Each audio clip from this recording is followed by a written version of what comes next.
Lego Fortnite, Minecraft, two games that occupy a similar space in the gaming atmosphere, that being the sandbox survival genre. And while Minecraft is the older, more seasoned game, I do think that there are some things Fortnite has done better, or even in some cases, things that Minecraft has yet to do or can't do. I'm going to discuss a couple of those. Although at the end of the day, I do want it to be known that I enjoy both games a great deal, and I've sunk many hours into each. So this isn't me hating on Minecraft at all, it's just a way of looking at the good that Lego Fortnite has brought to the genre. I do want to make a video on things Minecraft has done better than Lego Fortnite as well, because it will be fun to look at both sides of the coin, and then neither side of the argument can kill me over it. So without further ado, we can look at the first thing that Lego Fortnite has done better, and I would say that would be world progression. Lego Fortnite has a pretty clear path to follow. It lets you know what materials you need to progress, and that can take a lot of the guesswork out of your next move. Whereas in Minecraft, you're pretty much thrown into your world with not much to go off of. It's clear from your HUD that you need food, but nothing really guides you towards making tools or crafting a bench. God forbid you don't have any way to know that the Nether exists, because there's no hints on how to get there at all. While in Lego Fortnite, you cannot progress without eating and setting up a small camp, as in a campfire, shack, and crafting bench. As a child, I have a not so fond memory of me hopping onto the Minecraft craze after hearing my friend talk about it so positively. So I begged my mom to get the game, and then when she agrees and I finally get to play it, I have absolutely no clue what to do. I thought the monsters are scary, and that's kind of what got me into wanting the game in the first place. I knew I could break wood, get dirt, but I had no idea how to craft tools, and I don't think my family had internet at the time either, so I had no way to look it up, and I was not going to be looking through the menus because I was a dumb kid. Yet, in Lego Fortnite, I had absolutely no problem, even though I've never played the game before, and it was a completely new mode. Whereas with Minecraft, I did already have prior knowledge before starting it. And moreover, when you acquire wood, you can only progress so far until you need to acquire knot root. This lets you know that wood, while still valuable, won't carry you through the game, and that you'll need to explore to find knot root. And when you find knot root, you're inevitably going to find marble, and so on. And this is a good way to get players accustomed to finding new materials to progress. It's this push to get you exploring and finding new materials that feels so organic once you pick up on it. And Minecraft does not do anything similar to this. There's no real push to make you go anywhere, and once you find wood, that's it. You have wood for the rest of the game. Congratulations. It works on any recipe that needs wood. And with the village system in Lego Fortnite alongside that, it makes for an enjoyable experience unlocking recipes and building parts. Although I do have to mention that it can be a little annoying having to re-unlock a lot of items that you had previously unlocked in a different world. So I wish maybe the progression could carry over, because it can be annoying when you have to start with destroyed shack walls every time you start a new world. But on to the next item on the list. And that would be vehicles and toys. This is something that I was absolutely thrilled to discover when first playing.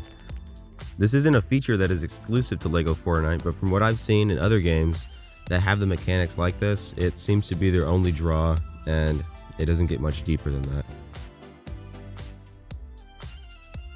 So having a survival game like Lego Fortnite include a system like this is very exciting. I could spend hours just creating weird cars or sending myself flying through a forest on a dynamic platform with a rocket attached, just seeing how far and fast I can go before I inevitably hit a tree and go hurling through the air. It really is a lot of fun, and is a big reason I keep coming back. It's also very practical since you can carry a lot of items on board via chests, and very quickly at that. The closest thing you get to something like that in Minecraft is a boat chest, donkey or mule, and llamas. Most of which have restrictions. Boats are only for water, donkeys are very slow and cannot jump well, and llamas are just not practical. I ain't training llamas anywhere. And no, flying machines aren't practical, at least not for me. For some reason, whenever I make them, they don't work, and I end up dying by fall damage. Maybe it's just a skill issue.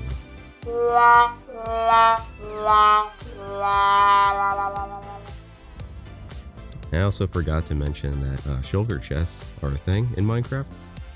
but they're pretty much endgame, and at that point, I don't think you're moving a lot of items to and fro anyways, so, not really a factor in this segment.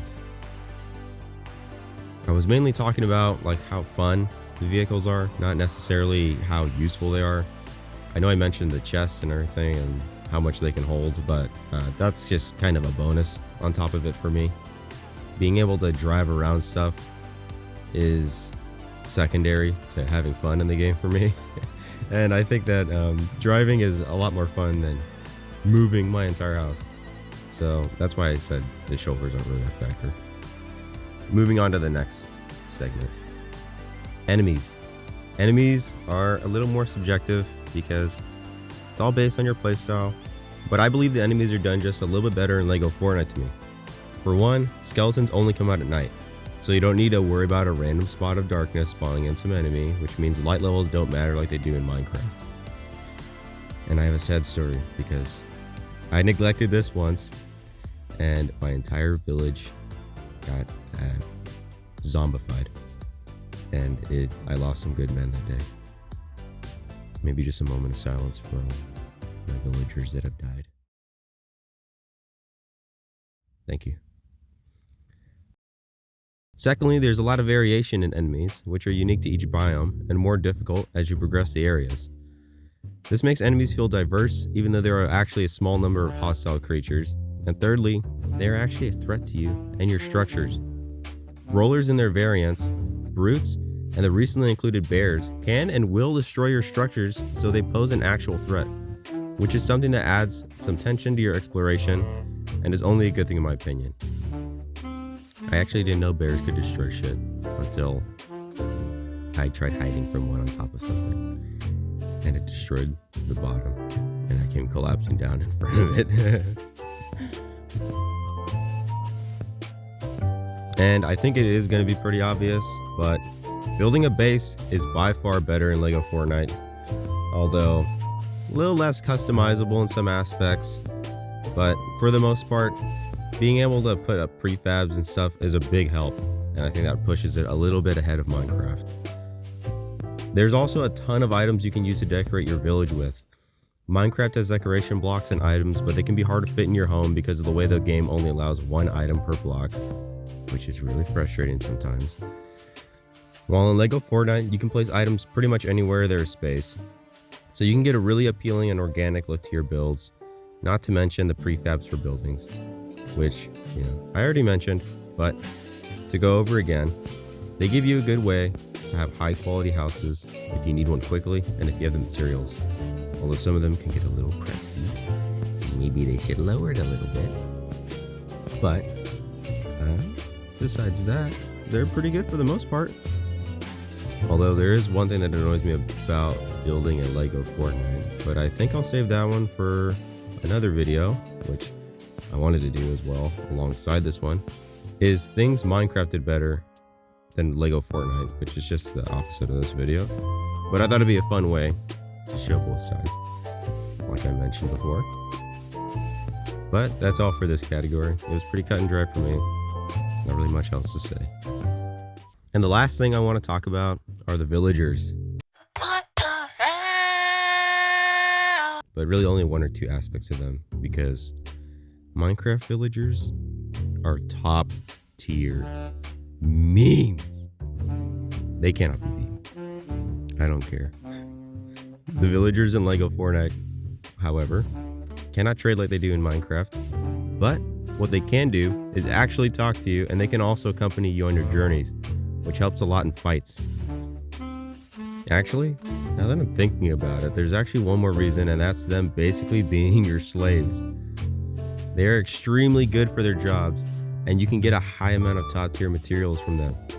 This lets you have plenty of time to perfect your builds and give you some freedom if you happen to forget a specific material from your last trip.